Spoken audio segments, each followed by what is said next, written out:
Like, you gotta really believe in yourself, and don't just believe in yourself in the bed laying down every day. Like, you gotta go. You gotta go. Don't wait on nobody. Pray, yes, pray, but work. Okay, y'all. Your girl's back. So I have been gone for 7 months. That is the last time I posted on this channel. And it's been a fucking minute. But before we get into this story, I'm just gonna put out a disclaimer. If you are not a person that likes to deal with death, or you don't like to hear about it, you don't like, or you just went through it, this might be traumatic or this might be relatable to you. But if it's too much, please just don't watch the video, because I don't want to upset anybody, because this is a really touchy topic for myself to even talk about on the internet. So yeah, let's get straight into it. First, I need to put on something on my lips because these shits are dry as fuck. And y'all peep the new hair done by me.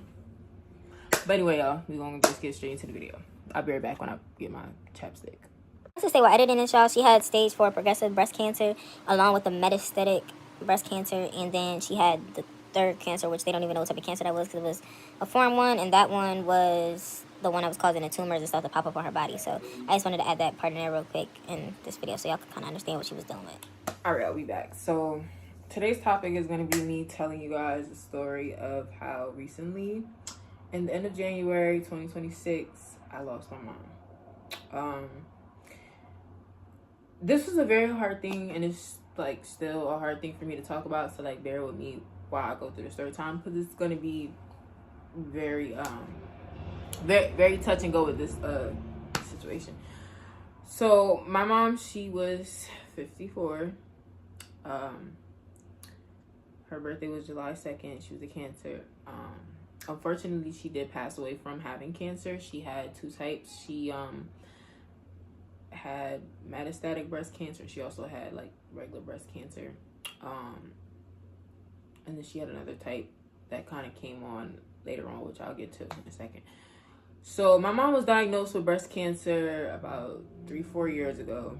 She's been dealing with it for a while, like a long time. And when it first came about, it was very scary. Like, we were very, like, between me, my sister, her, my grandmother, we were like nervous, because like a lot of people, if you know, really, they go through treatment with cancer, and some people make it, some people don't. Like, it's kind of like it's kind of like a situation where it's like, it really depends on the person's body, and it really depends on the type of cancer that they're dealing with, whether they can fully recover or relapses or whatever the case was. In her case, she was going through treatment, she was going through chemo, she was going through radiation, she was going through, I forget the other one, I think it was like immunotherapy. She had to go through all of that, and it was very, very traumatic in the very beginning, because it was very scary.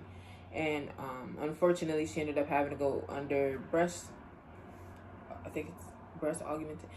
surgery. I'm just call it breast surgery, where they go in, they take the tissue out that the cancer is probably affecting. They try to take it out, and then they give her a new set of titties. Now, once they did that, of course, we were more relieved. Like, we felt like it was gonna be better. We was like, you know, she's gonna get better. Like, things are relapsing.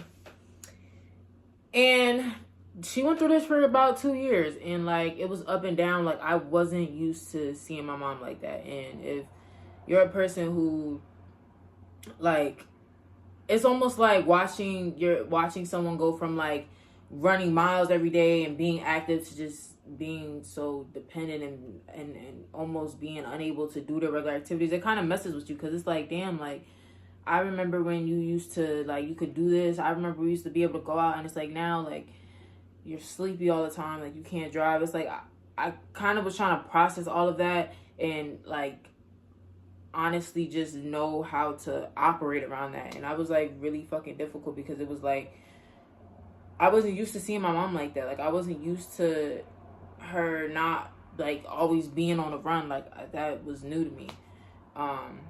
So like, over time, it like really started to bother me. But then, of course, what we thought was going to happen was she was going to go on relapse, and, you know, everything was going to be okay. The cancer was going to stop. And that it did end up happening.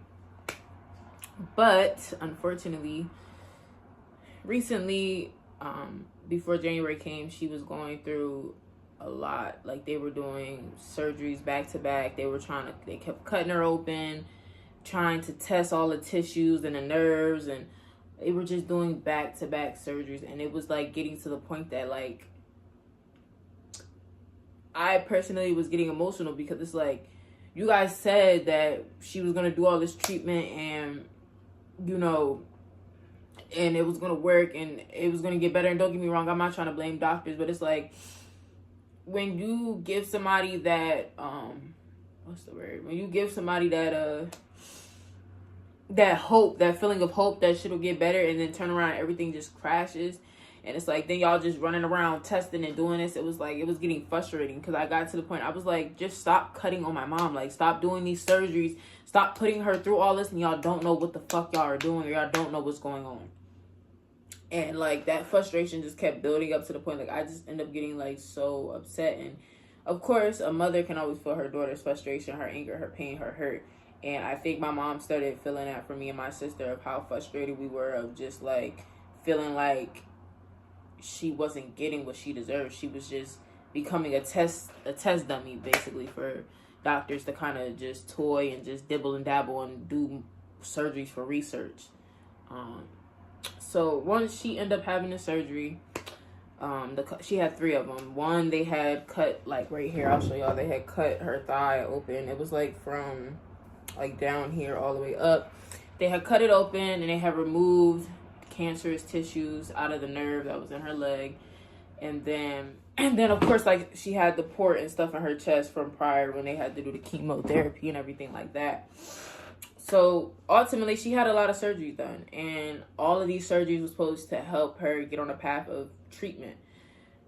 Unfortunately, through all of that, she finally had came home once she had, you know, halfway recovered from her leg surgery. That was the final one. She came home, but she had a stroke on the surgery table, is what they told us. So then it became a thing of, they went behind her ear, and it's like, I can show y'all. They went like behind her ear all the way down, and she had like surgery where they cut her open all the way around there. So once they had, like I said, once they had finished all these surgeries, she had finally came home. And of course, when she came home, you know, her face was still swollen. So it was like, I'm not going to say deformed, but it was just a little like slightly off. And I'll insert a picture. So if y'all seen the picture, y'all understand what I kind of mean. So when she was home, she finally came home from the hospital in Philadelphia. She was here. I was taking care of her, you know, doing her wound care and stuff like that. A couple weeks later, like close to like the ending of December, going into the beginning of January, I ended up getting the flu. Now, with my mom having all of this, you know, going on with her, her immune system was really low. So with me having the flu, it wasn't really the best thing for me to be around her. And unfortunately, if I'm her caretaker, I had to. So I tried to take all the medication, get myself together, get myself better. And ultimately, she ended up catching the flu from me. When she caught the flu, she had to go straight into the hospital. She was in the hospital for, I want to say, about 3 to 4, like 3.5 weeks, almost 4. And through those course of those 3 weeks, her health declined like drastically as fuck. Like so drastic, it was fucking insane.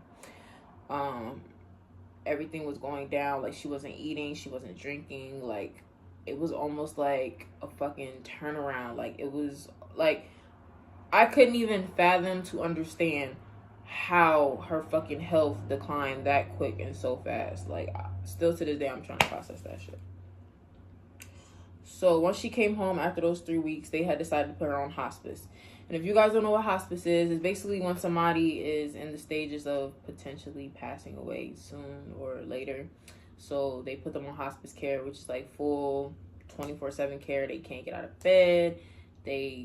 Most of them can't move. They're kind of like in not like some are in vegetable state where they're like brain dead, and some people are just like, you know, in a space where they need full term, like full body head to toe, all day care, and they need to be fed and everything like that. No, don't get me wrong, she could still talk, she could still hear for a while, and she could still, like, you know, comprehend for the most part what was going on and everything like that. So when she came home, you know, my family and everybody came together, we was taking care of her, and, you know, it was difficult because, you know, me trying to also work and juggle everything else on top of, you know, watching my mom kind of pass away, like, that shit was really hard. And, like, ultimately, I feel like nothing can ever prepare you to be dealing with having to take care of your parent and, like, ultimately having to watch them pass away at the same time. And I think it became really hard as the weeks progressed, and things got really hard, because it was like she kept declining and declining and declining and declining. And I think it got really difficult, because it's like, when a person is dying, most of the time, like, sometimes they know they're dying, and then other times they don't, and they go into like this stage where they don't really understand what's going on. They just think they're in pain. And, like, you have to kind of put on a strong face to kind of, like, not let them see that. And I think, like, that was the hardest part for me, was to kind of, like, put on a strong face, because, like, I was losing my mom, and it was like there was nothing that I could do to kind of, like, just stop it or slow it down. And it was just like I was going through so many emotions, trying to just not let her see me weak, or not let her see me hurt, because I didn't want that to be the last images, the last memories that she had before she went, was seeing her daughter in a weak space, because I know in that moment she needed me to be strong. And I think forcing myself to be strong was very fucking hard, like, very hard. And after a couple weeks, it ended up getting really bad, where, like, she was in so much pain. Like, there was nothing that was helping her. We were giving her the morphine pills. They had gave her, like, the fentanyl patches for pain. They had, like, gave her everything they could have possibly gave her. Like, nothing was fucking working. So it got to the point where they basically had told us they would take her into the hospice unit, like, at Samaritan in the hospital, and they would sedate her. But once they did that, like, she wouldn't be able to talk or anything like that. She would be able to hear us. So it really came down to a hard decision, because, like, I know my mom wanted to pass here in her house, but it was a decision of, like, either keep her in pain or keep her out of pain and sedate her. So the day she went to hospice, that was the last day that I was able to actually talk to my mom. And it was the last time, like, I got to tell my mom I love her, and got to hear her voice, got to hold her hands. So, like, after that, she went into the hospice unit. I'm sorry, guys. She went to the hospice unit, and basically there, she only made it like 4 days before she passed. And the night she passed, I think it was like 10 or 11 o'clock at night, and I had just left the hospital, like, maybe like a hour before she passed. And I had got the phone call. My grandmother was up there, and by the time I got up there, she was already gone. And, like, I don't think nothing in life ever prepares you to see your parents just, like, lifeless like that. And I think the hardest thing was that I watched her go through the stages. And I think that was just, like, really hard. And after that, we had her funeral on February 14th, on Valentine's Day, when she passed away. And I tell this story just to say, like, life is never promised for anybody. So, like, just love your parents, love whoever, like, love your people while they still here. Because, like, in a matter of days, seconds, hours, it could be gone, and you don't want to live with that feeling of not being able to tell them that you love them one more time, or apologize for an argument y'all never got cleared up, like, or not being able to, not being able to show them how great you were going to do in life. And I think, with me being at the age that I'm at, it's kind of upsetting for me, for real, because I just wish I had more time, with my mom, so she could see me grow up into the woman that she raised me to be, and see me do a lot of things, And I think like that alone is probably what hurts me the most, is knowing that she's not here to witness or really see it. Like, of course, I always believe she's up in heaven looking down on me and watching down on me, but it's just like, just the feeling of being able to call her and tell her about, you know, getting a new job or fucking signing up for college classes or just meeting a new person. Like, it's like, it just hurts that I'm not able to tell her these things, or I'm not able to just pick up the phone and say, hey, Mom, are you okay?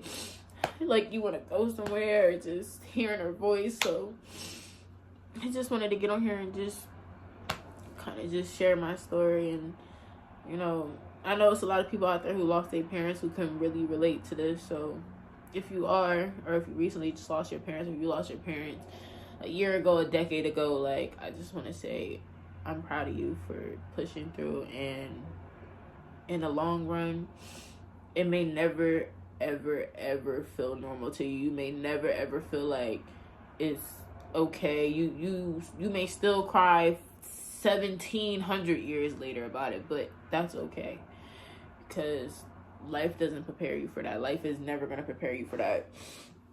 And I want to just give props to people who deal with that and still push through and still, you know, keep living, because it's not easy living without the people that brought you into this world. And like, I also want to say it's okay to go through moments where you're upset and you're angry. Like, Mother's Day, I was so fucking angry, and I wasn't even angry like because everybody else had their mom and I don't have mine. It was just like, what the fuck? Like,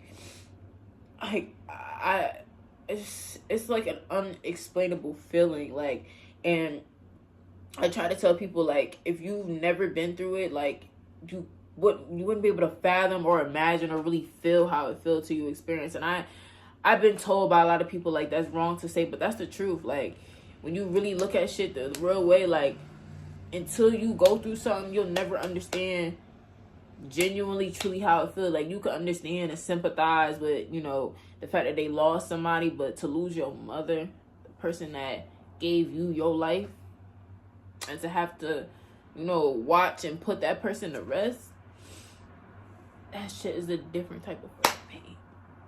But I just want to say, like, if you're going through this, you're not alone. And I want to lend out my support, but I did want to share my story because I feel like enough people don't talk about the everyday functional depression that comes with this shit. Like, just waking up and knowing that you have to do what you got to do, but knowing deep inside that you just feel like sliding down a wall, crying, or just crashing. Like, nobody really talks about that, and I think that's something real that people really got to talk about for real. But I don't want this video to be too long. I just want to give a shout out to my mom. I love you, Mom, and I miss you very much. And I know you're proud of me, and I wish you could be here to see all this. So with that being said, we're gonna just cut this video. I am gonna do another video after this once I kind of wipe my tears up, talking about functional depression and anxiety, because I feel like I need to shed a little light on that, because I feel like enough people don't understand what that really looks like. So yeah, I'll see y'all in my next video, guys. Thanks for listening.